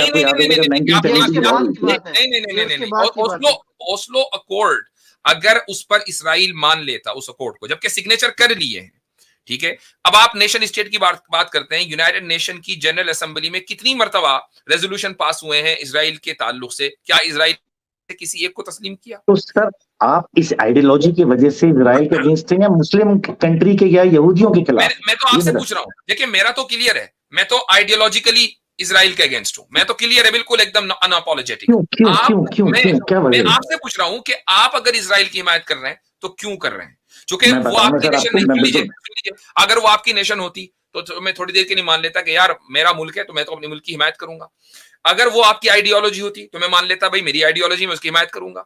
आपकी ना वो आइडियोलॉजी ना आपका वो मुल्क, और मुल्क ऐसा कि जिसने एक के बाद एक अकॉर्ड्स के ऊपर साइन करके तोड़ा है, मुल्क ऐसा कि जो निहत्तों के ऊपर जुल्म करता है, फिर भी आप उस मुल्क के साथ खड़े हैं, क्यों? मैं बताता हूँ क्यों करता हूँ सर। देखिए सर क्या होता है कि अगर वॉर कंट्री टेरिटरी कोई भी दूसरे दो लोग इस वजह से लड़ रहे हैं, ट्रीटी तोड़ने की वजह से ही लड़ रहे हैं, तो शायद हमारे रीजन बड़े अलग हो जाते हैं। बट जब दूसरी तरफ से वॉर के अंदर अल्लाह अकबर आ जाता है, यानी एक रिलीजियस एंगल आ जाता है, तो वो एक जिहाद का रूप नजर आने लगती है, जिसके खिलाफ हम लोग घबराते हैं कि कोई भी जिहाद कहीं पे भी हो रही हो किसी भी कंट्री में, चाहे उसमें वो सही हो या वो गलत हो, लेकिन अगर वो रिलीजियस वॉर में हो जाएगी तो इसका मतलब वहां की लड़कियों, वहां यजीदियों के साथ जो हुआ था, वहां पे निजाम पे इफेक्ट करेगी, घबराएंगे हीलर भाई, उसके हम लोग रेजिस्ट करने के लिए दूसरी कंट्री का आप मुझे पता है उसमें नहीं, आप हीदर भाई आप उसमें नहीं घबराएंगे, अगरचे ओल्ड टेस्टिमेंट यूज होती हो, तालमुद यूज होती हो, उसमें नहीं आप घबराएंगे। जब नेतन्याहू प्रेस कॉन्फ्रेंस करे अपने डेलीगेशन, अपने ऑफिशियल्स के साथ बैठ के, तो एक ज्यू ने कैप पहनी हो, पानी की बोतल के घूंट ले रहा हो, है जी, आपको नहीं उसमें टेंशन होगी। जब वो ये कहते हो कि हम प्रॉमिस लैंड है, हम इसको स्नैच करेंगे, एक्सपैंड करेंगे, पूरी स्ट्रिप हासिल करेंगे, उसमें आपको नहीं फील होता कोई भी, वो सिर्फ इस्लाम के बारे में होता है। अहम पॉइंट है कि प्रॉमिस लैंड जो है, प्रॉमिस लैंड क्या किसी यूनाइटेड नेशन ने उनको प्रॉमिस किया है? क्या प्रॉमिस लैंड का कॉन्सेप्ट रिलीजियस नहीं है? ये जो पूरी वॉर है रिलीजियस बुनियादों पर नहीं हो रही है भाई। अगर प्रॉमिस लैंड की बात ही खत्म हो गई तो कॉन्फ्लिक्ट ही नहीं रहा। सर 71 में जब ये उन्होंने पूरा बात उसी तरफ चली जाएगी। बात सिंपल ये है कि आपको रिलीजियस एंगल की वजह से घबराहट होती है। वो रिलीजियस एंगल तो यहूदियों की तरफ भी है ना, वो उनकी लड़ाई ही प्रॉमिस लैंड की बुनियाद पर है। वो प्रॉमिस किसने किया था? उनकी लड़ाई सर अपने को सेव करने की है, जबकि दूसरी तरफ कन्वर्ट करने की, उनकी लड़ाई प्रॉमिस लैंड की वजह से है, वरना सिक्योर तो वो यूरोप में, अमेरिका में है ज्यादा। वहां अगर यही बात है तो उनके पास पैसा अमेरिका में ज्यादा है, यूरोप में ज्यादा है, यहाँ उनको आजादी ज्यादा है, सेफ्टी हर चीज ज्यादा है, यहाँ कोई उनको कुछ नहीं कह रहा है। तो उनको सेफ्टी का मसला नहीं है, उनका मसला प्रॉमिस लैंड का है। हीलर साहब, मैं आपसे एक बात प्रॉमिस लैंड मिल गई थी सर। देखिए हीलर साहब, प्रॉमिस लैंड मिल गई थी। नहीं तो 48, एक मिनट, सॉरी एक्नॉलेज भाई, एक मिनट, 48 में प्रॉमिस लैंड मिल गई तो 67 में क्या मैंगो चूपने के लिए आए थे? ईस्टर्न यरूशलेम के अंदर फर्क बताता हूं, 67 में क्यों आए थे? पॉपुलेशन को देखिएगा, 47 से पहले 30% मैं आपसे पूछना चाह रहा हूं, 48 में सुनिएगा मेरा भाई सुनिएगा, 48 में भी अगर प्रॉमिस लैंड मिल गया था तो कौन सा प्रॉमिस लैंड कहाँ लिखा हुआ है कि किस भी ह्यूमन राइट्स की बेस के ऊपर मिला है? वही बात हो रही है, कौन सा रिकॉग्नाइज, यही बात हो रही है एग्जैक्टली। और 48 में जो प्रॉमिस लैंड मिला है वो भी तो रिलीजियस बेसिस के ऊपर मिला है, जिससे आपको इस्लाम से दिक्कत हो रही है कि बड़ा डर लग रहा है, रिलीजियस अल्लाह अकबर का नारा लग गया। आमिर भाई, मैं इसमें एक पॉइंट, हीलर साहब देखिए, आप करंट अफेयर्स को बड़ा चलते हैं ना, मैं कहता हूँ बाढ़ में जाए 1948, बाढ़ में जाए 1967, बाढ़ में जाए 1973। आपको भी पता है, लास्ट ईयर की बात कर रहा हूँ, जब शेख जर्रा की बात हुई, वो एक वीडियो बड़ी वायरल हुई थी, जब वो यूनस करके एक आदमी जो जू था, जो अमेरिका से आया था, लिटरली पता है वहां पे क्या होता है? जो मुस्लिम नेबरहुड है ना, सेटलर्स को उनके घरों में रखते हैं और उनको घरों से निकाल देते हैं। सर मैं बिल्कुल इस बात से बिल्कुल खिलाफ हूँ। मैं थोड़ी देर के लिए मान लेता हूँ कि एक इंडिविजुअल है, हम बात यहाँ उसूली करते हैं, ठीक है? मैं आपसे सिंपली कह रहा हूँ, आपने कहा 1948 में प्रॉमिस लैंड मिल गया था, प्रॉमिस करने वाला कौन है? अब देखिए सर, जो ब्रिटिशर्स वहां से उसको छोड़ के गए थे, जिनका कब्जा था, नहीं, प्रॉमिस सिंपल देखें, हाँ या ना में जवाब दे दिए, प्रॉमिस करने वाला कौन है? ब्रिटिशर तो नहीं थे।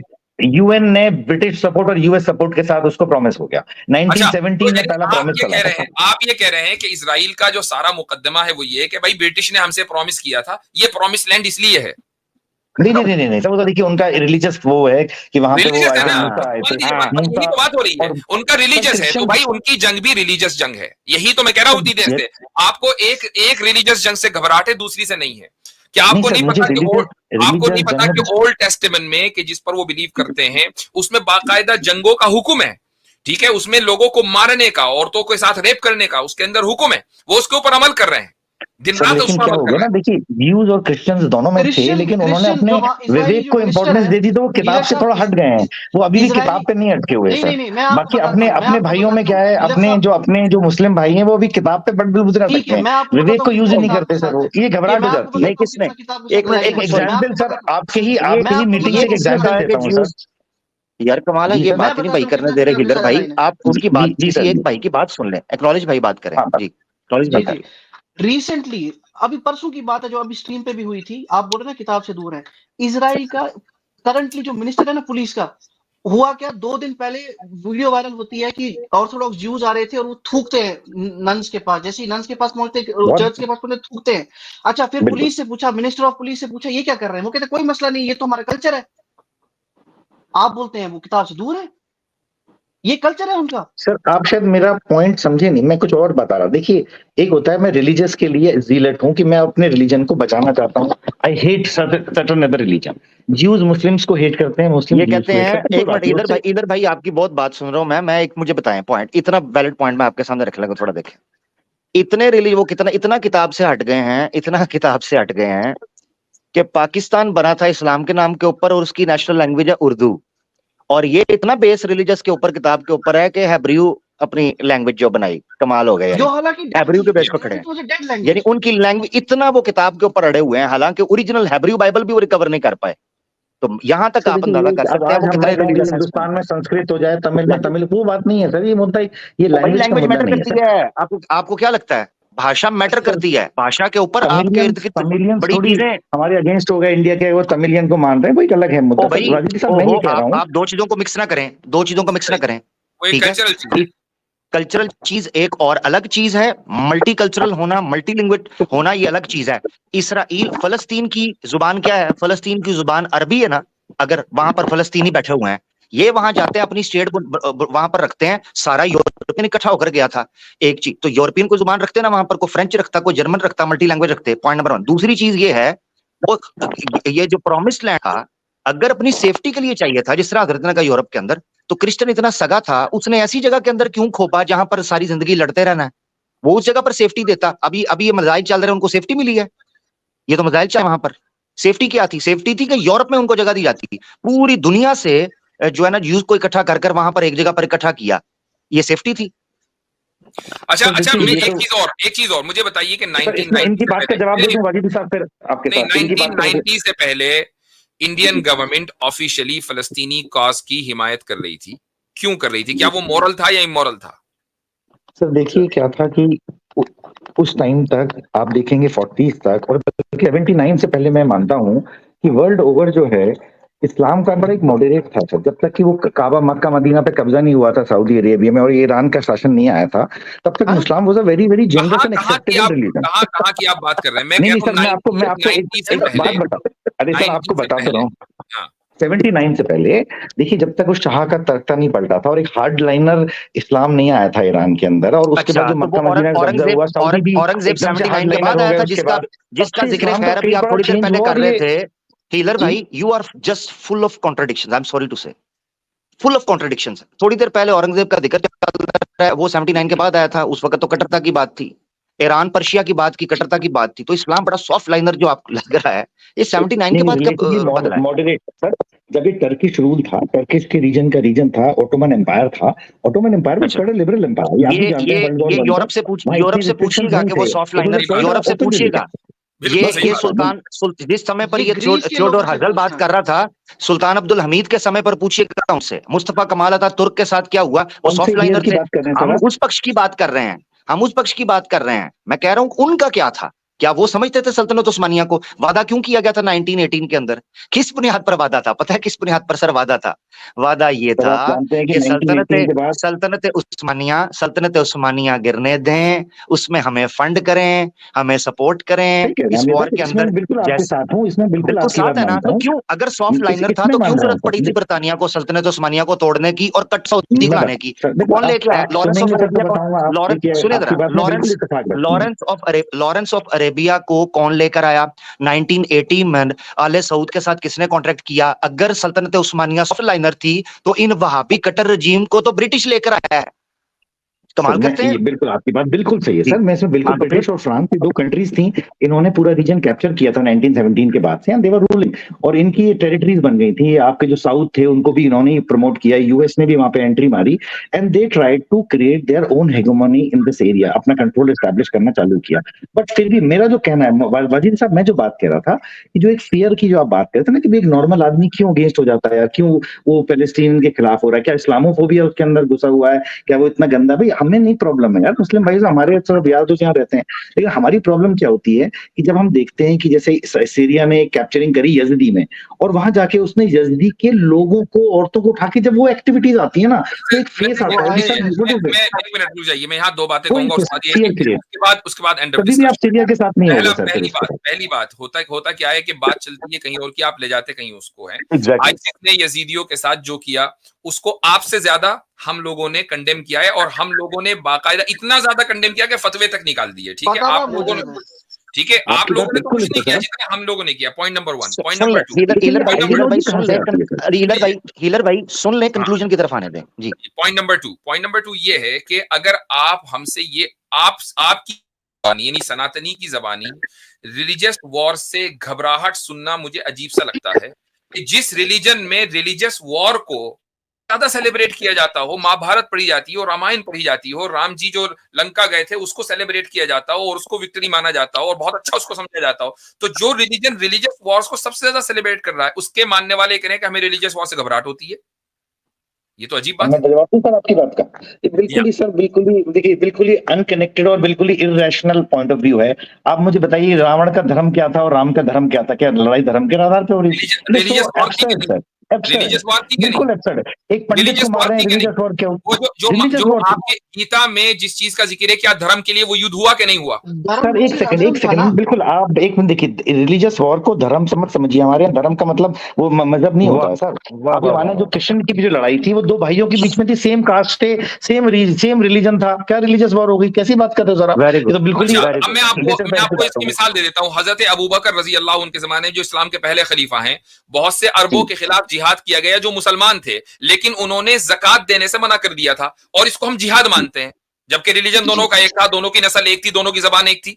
भाई धर्म आप ये जो आपके लोगों का है ना भाई, रिलीजन अलग है, धर्म अलग है जी नहीं। जो हमारे यानी इस्लाम में जो कि एक रिलीजन है, धर्म मुनाफिक लोगों के खिलाफ जिहाद मानी जाती है आपके यहाँ पे, जो धर्म को प्रॉपर फॉलो नहीं कर रहे। अबू बकर 2 साल रहे, उन्होंने किया, बिल्कुल ठीक है, क्योंकि मुनाफिक है वो, जिहाद उनके खिलाफ लड़ना कोई दिक्कत नहीं है, वो फिर भी एक रिलीजन के उनके खिलाफ तो हुआ ही जिन लोगों ने ज़कात देने से मना कर दिया था। हालांकि वो नमाज भी पढ़ रहे थे, वो रोजा भी रख रहे थे, वो भी पढ़ रहे थे, वो वही जबान पढ़ रहे थे, कुरान को भी मान रहे थे। और हजरत उमर और हजरत अबू बकर के दरमियान जो डिस्कशन हुआ वो ये हुआ कि हजरत उमर ने कहा कि भाई हम उन लोगों से जिहाद कैसे कर सकते हैं जो ला इलाहा इल्लल्लाह पढ़ते हैं और हमारी किबले की तरफ रुख करके नमाज पढ़ते हैं। हजरत अबू बकर ने उनको मुतमईन किया, तो इससे साबित और उसको जिहाद कहा। तो जब इसका मतलब ये है कि धर्म के जो अपने ही धर्म के लोग हैं, अगर वो अधर्मी बन जाएं तो उनके खिलाफ भी जो जंग होगी उसको जिहाद कहा जाएगा इस्लाम में।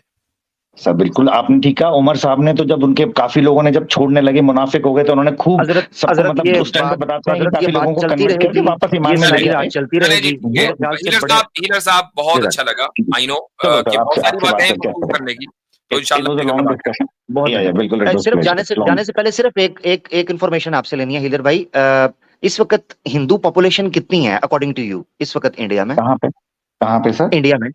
इंडिया में सर इंडिया में जो सनातनी आप कहोगे तो अप्रोक्सीमेटली 80% होगी सर, 1.25 करोड़ के आसपास होंगे। ठीक है, थैंक यू, बहुत बहुत धन्यवाद। आपसे जाते हैं। अगर मैं सनातनी में गिनूंगा सर तो मेरे हिसाब से तो सनातनी बुद्धिस्ट भी होते हैं। मैं अपने पॉइंट ऑफ व्यू से कहूँ, क्योंकि हमारे यहाँ पे बुद्धिज्म को भी माना गया, तो करीब 2.5 करोड़ के आसपास, 200 करोड़ के ऊपर, 250 करोड़ के ऊपर है सर सनातनी। थैंक यू जी बहुत बहुत शुक्रिया। ये पॉपुलेशन का हजरत मैंने इसलिए पूछा कि ये कह रहे थे सारी विचारधाराओं को वाइप आउट कर देते हैं। भाई ये करीबन अप्रोक्सीमेटली 8.5 सदियों के करीब हुक्मरानी रही है, ऑन एंड ऑफ। बाज सदियों में तो कंप्लीट हुक्मरानी रही है जी। और अभी भी आलम यह है कि बांग्लादेश, पाकिस्तान और इंडिया के मुसलमानों की पॉपुलेशन को इकट्ठा किया जाए तो ये उससे भी ज्यादा हिंदुओं की पॉपुलेशन मौजूद है। तो यहां से पता चल जाता है कि इस्लाम से हमें तंगी ये है कि जहां जाता है वाइप आउट कर देता है। तो आप 80% ना होते, इस सब कॉन्टिनेंट की इस वक्त भी मेजॉरिटी आप लोग ही हैं। ठीक है भाई, मैं कोर्ट में कहता हूं कि your existence is the proof of our tolerance, your mere existence is the proof of our tolerance. जबरदस्त है।